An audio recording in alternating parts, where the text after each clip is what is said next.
Ever since the Porsche Cayman first came out, there were rumours flying around that Porsche would never let it truly flourish in case it outshone its bigger, more expensive brother, the 911.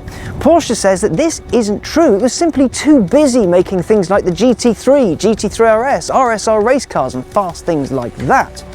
They said they didn't have the manpower to make the Cayman truly sing. They found the manpower now though. Meet the Cayman GT4.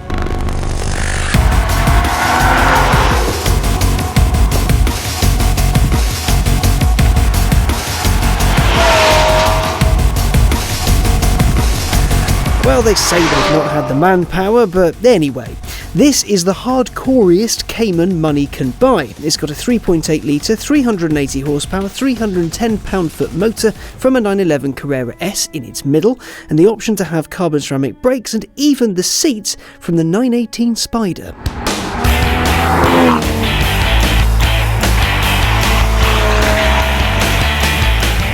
Porsche reckons 80% of the people that buy its GT cars take them out on circuit. As such, the GT4 is ready for an on-track spanking.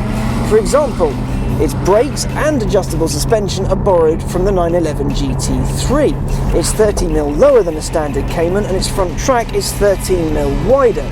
There's also a very expensive optional Club Sport package, and that gets you 6-point harnesses, a fire extinguisher and a rear roll cage. Essentially, even though this is based on the lowly Cayman, Porsche's not cocking about. It weighs in at 1,340 kilos, the same as a Cayman GTS. That's down to the 500 different components used to beef up the GT4 to GT levels of silliness. Interestingly, Porsche is currently only offering the GT4 with 3 pedals and a stick shift. The gearbox is the same one you get in a normal Cayman, but the lever's been ever so slightly shortened for a better shift, and that's a good thing.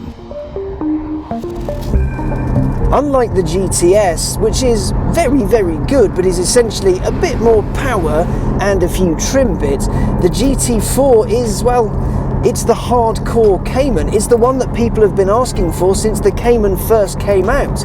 And hopefully Porsche's learnt a bit of a lesson, because when this car was announced, they were pretty much all sold. You can't buy one of these now for love nor money.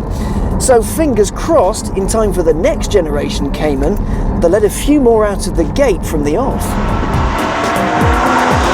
Headline figures on the Cayman GT4 are understandably very pleasant. 0 to 62 takes 4.4 seconds and it tops out at 183 miles an hour. So it's not slow. In fact, it's quick enough to trouble a 911, something I never thought Porsche would allow to happen. So then, what is the greatest Porsche Cayman in the world ever like to drive? First up, here are a few standouts. The gearbox makes perfect sense in this car. Not only does it add to the overall experience, you feel so much more in control. I never really get on with Porsche's manual clutches because they're a little bit too high and it is a touch heavy, so in traffic it can be hard work. However, well, I respect the person that drives one of these in town, in traffic on a daily basis, because, yeah, it's a bit heavy going. Still, doesn't matter. When you're flying along the road, man, you just feel so in sync with the car, you feel in sync with the machine. It makes perfect sense. The ratios, however, are a little bit long. I think it's more for Autobahn purposes than, say, Welsh Mountain Road purposes, because, yeah, by the time you're in third, you're at motorway speeds.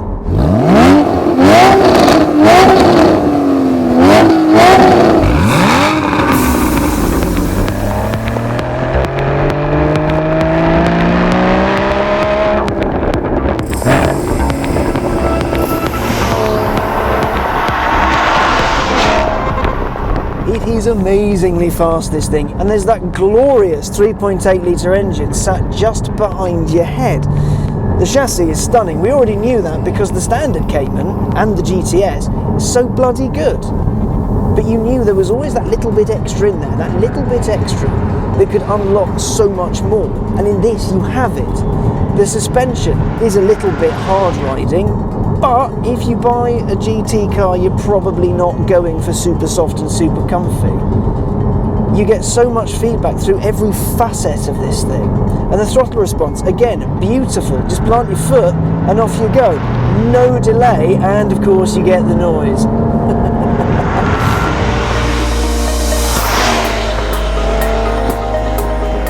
The brakes are, well, they're beautiful. They're stunning to work with because they're so easy to modulate. Such a smooth action. There's so much there. They're not grabby. They're not over-servoed. Handling is where this car really does excel, though. It's one of those cars, again, where you have to work so hard to make it do anything stupid. And driving it on public roads, as we are now, by the time you're getting to that kind of speed, well, you should probably, be in prison or something.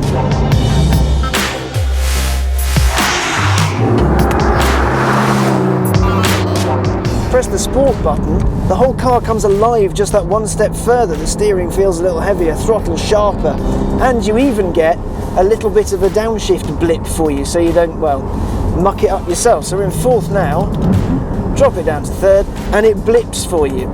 It wants you to be perfect, it wants you to be fast, and it wants you to feel involved in the process. People were saying about the GT3 that you could live with it on a daily basis. I disagree fervently. There was too much space in it, it was too booming, you couldn't have a conversation with someone driving along the road, it just gets lost in the big expanse in the back. Whereas in this, take it out of sport, stick the chassis back into normal, even turn the noise button off, and it becomes not much louder than a normal Cayman. This may actually be my perfect car.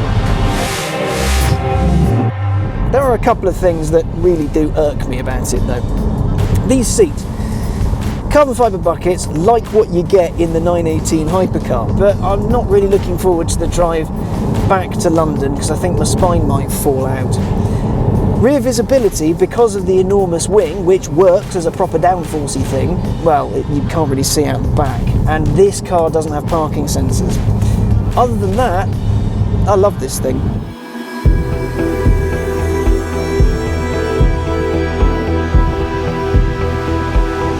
Having spent a bit of time with this and other Caymans, the first generation and now this one, and a lot of 911s, I can safely say this is one of the best cars Porsche's made.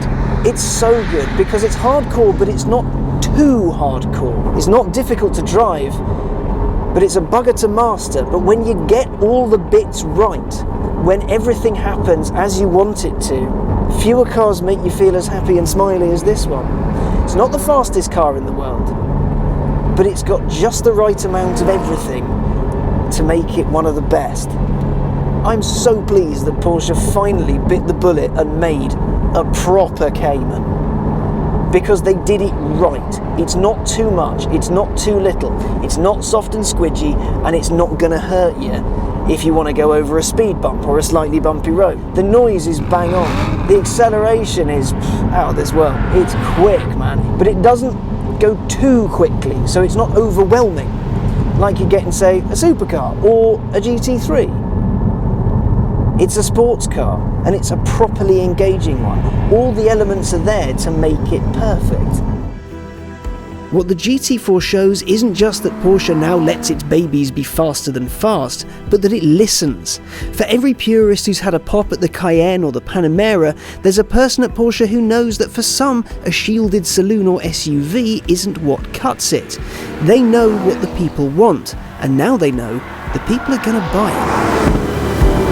It's the details that make the GT4 what it is. The manual gearbox, obviously, that incredible engine, the pull cord door handles, red seat belts, the racing details, all those little things that add up to create a truly spectacular package. There's a sporting purity to this thing that's becoming, well, increasingly rare. In reality, it's probably not as fast as it could be. Realistically, a PDK would make it quicker to 62, more efficient and all that. Yes, it's the fastest Cayman you can buy, but it's not the fastest ever. And there's a reason for that.